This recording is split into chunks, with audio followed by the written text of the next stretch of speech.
So Eric, let me ask you, what does the term helping hand mean to you?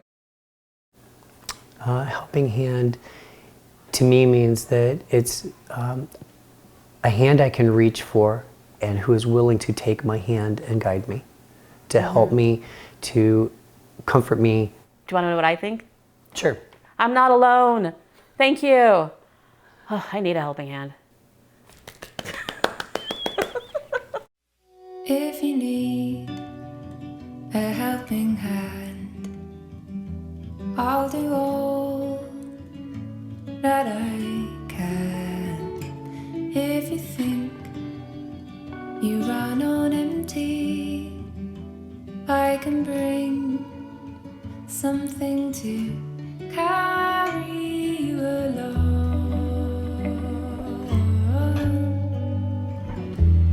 I am Victoria Eging, and this is my husband. I'm Eric Eging. We've been married for 28 years, and we are currently here in Gilbert, Arizona. And the unique thing about us is, darling, how many children do we have? We have 12 that are ours. We have adopted 12 children. Our home is filled with laughter.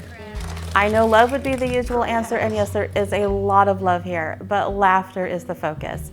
We take on trauma kids. We take on the kids that are hurt, they're damaged, and they need a lot of time to heal. They need a lot of rest. They need a lot of time to be kids.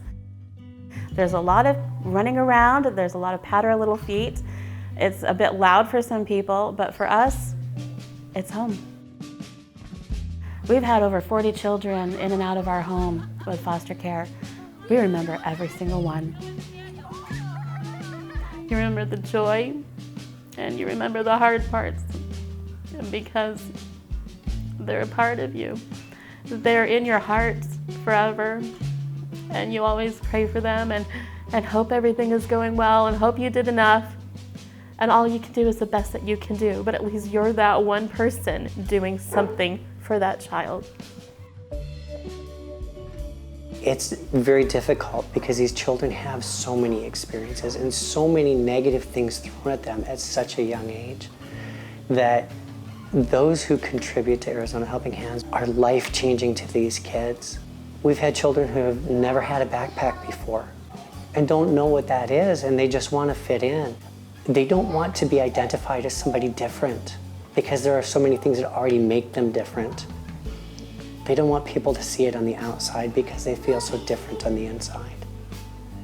And so those things that are donated and offered to these children help them to feel like they are like their peers, that they are special, that somebody cared enough.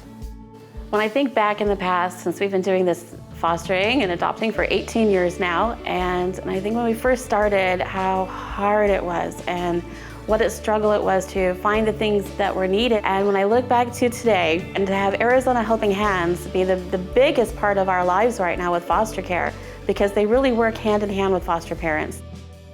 When there was an emergency placement and the judge says, today you will accept 3 new children or 2 new children, you were forced to have that day to get it together, and how hard that was. Whereas, bring it on, judge. If you're gonna tell me I'm taking these children, I am grateful because Arizona Helping Hands is right behind me. They're there with me to make sure that I have what I need as a foster parent for these children, because it's the child that comes first. So what is the child's need? And Arizona Helping Hands is there. Let's go over some of the things that we have benefited from and our children have benefited from Arizona Helping Hands. Go. Should we go over a list? Okay, go. I'm gonna say for foster parents getting licensed, they have all of the supplies needed, from fire extinguishers to first aid kits, readily available, even the baby safety plugs. What can you think of? Beds, sheets, blankets, pillows, and necessary first week's worth of clothes. And mattresses. Mattresses. Box and frame. bed frames. Mm-hmm. Yes. And school supplies, which include backpacks, paper, pencils, crayons, markers, and also foster parents can also, when they go in, they can get clothing for their children from being placed with them. They can also, when they take in an infant, they can get diapers and wipes and necessary. Diapers and wipes. Have we found that necessary? We have. We have found that very necessary. So why donate? Because these children are in need. They need people like you to donate. They can't do it on their own.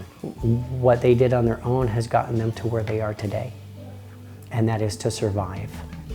And now they're asking for help from you so they can thrive. And by your donation, the stress in their lives can be so relieved. They can go to bed at night knowing it's their pillow. They can wake up the next day knowing they are their clothes. They're holding their toys. Things that mean the world to them at that age. Let the stress be on mom and dad. Let them have an opportunity to be kids, and the contributions that you make are letting them be kids.